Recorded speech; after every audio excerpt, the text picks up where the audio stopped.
रहती। रात में अंजलि छत पर जाकर अपनी मम्मी से बात कर रही होती है। तभी गांव की 3-4 औरतें उसे देख लेती है और दरवाजे पर आकर उसकी सास से शिकायत करने लगती है। और क्या हुआ? अरे छत पे तो देखो, आपकी बहू मटक मटक के किसी से फोन पर बात कर रही है। दिन भर फोन पे लगी रहती है। अरे कल तो मंदिर के पास वो क्या कहते हैं, सेल्फी ले रही थी। शहर की बहू रखना अच्छा शान की बात है, पर देखना इसके लक्षण से ये तो तुम्हारे परिवार को बदनाम ना कर दे।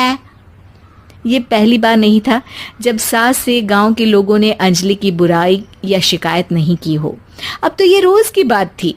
अंजलि ये सब सुन लेती है। जब वो नीचे जाती है तो मुकेश भी वहां आ जाता है। सास कहती है, बेटा लोग घर आकर शिकायत करने लगे हैं बहू के कामों की, देख लो। पति हो, संयम से रखो इसे। माँ जी, मैं तो अपनी माँ से बात कर रही थी क्योंकि यहाँ कोई बात करने लायक ही नहीं है और अब मैं माँ के पास ही रहूंगी। वहाँ क्या रहना, वहाँ बाहर के लोग तो ठीक है पर घर के लोग भी इज्जत ना दे सके। अरे नहीं नहीं अंजलि, ऐसा नहीं है, धीरे धीरे सब ठीक हो जाएगा, तुम फिक्र ना करो। अरे बस कुछ बोलना ही नहीं है, सर पे चढ़ा रखा है बहू को। सास मुकेश की नरम बात सुन के वहां से मुंह चढ़ाकर चली जाती है। मैं तो कहती हूँ हम दोनों शहर चले जाते हैं। मैं पढ़ी लिखी हूँ, मुझे वहाँ नौकरी भी मिल जाएगी और थोड़े दिनों में आप भी वहाँ कुछ काम ढूंढ लेना।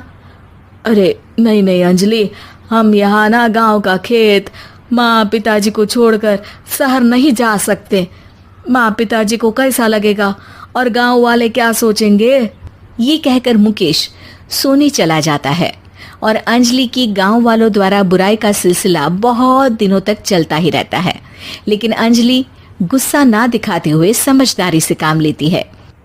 बारिश का मौसम चालू हो जाता है।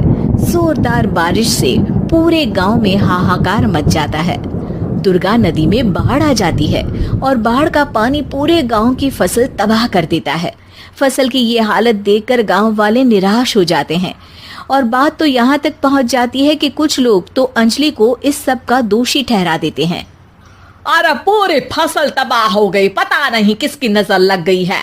अरे जब से चौधरी परिवार में ये शहर की बहू आई है ना, तब से ही गांव की शांति चली गई है। इसके कर्म कांड से माँ दुर्गा नदी भी खुश नहीं है। ये सब सुनकर बेचारी अंजलि रोते हुए अपने घर चली जाती है।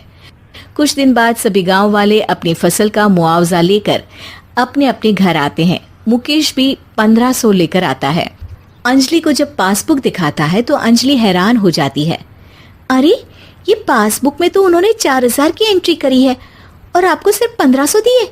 सच में? अरे वो सरकारी अफसर आपको बेवकूफ बना रहे हैं। सरकार की तरफ से हमें 4000 मिले हैं लेकिन बाकी का सारा पैसा खुद ही खा रहे हैं। आप लोग के अनपढ़ होने का फायदा उठा रहे हैं। ये सब सुनकर मुकेश परेशान हो जाता है लेकिन अंजलि उसे हिम्मत से काम लेने को कहती है और सुबह होते ही मुकेश को पंचायत कार्यालय ले जाती है और साथ में गांव के और लोगों को भी। आप सरकारी बाबू क्या गांव के लोगों को बेवकूफ समझते हैं? आपको क्या लगता है ये पढ़े लिखे नहीं है तो आप कुछ भी मनमानी करेंगे? ये बेचारे दिन रात इतनी मेहनत करते हैं, ये हमारे अन्नदाता हैं और आप इनके साथ ऐसा धोखा करते हैं। अरे क्या बके जा रही है ये लड़की, किस धोखे की बात कर रही है? अपने कांड करके नदी माँ को नाराज करके हमारा नुकसान करके इसे चैन नहीं मिला क्या?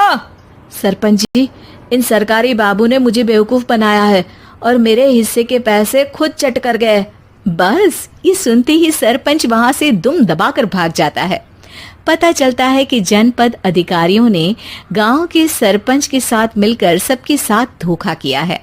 सब लोगों का विरोध शुरू हो जाता है और आखिर में अधिकारी सब गांव वालों के हिस्सों के बचे हुए पैसे उन्हें लौटा देते हैं और कई दिन तक सरपंच गांव में लौटता ही नहीं।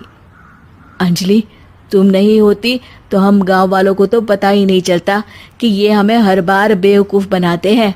हाँ हाँ अंजलि बेटी, हमें माफ कर दो, हम सब तुम्हें बुरा भला कहते रहे, लेकिन तुमने ही आज हमें बेवकूफ बनाने से बचाया है। हमें तुम पर गर्व है बेटी। अब समझ आया कि सर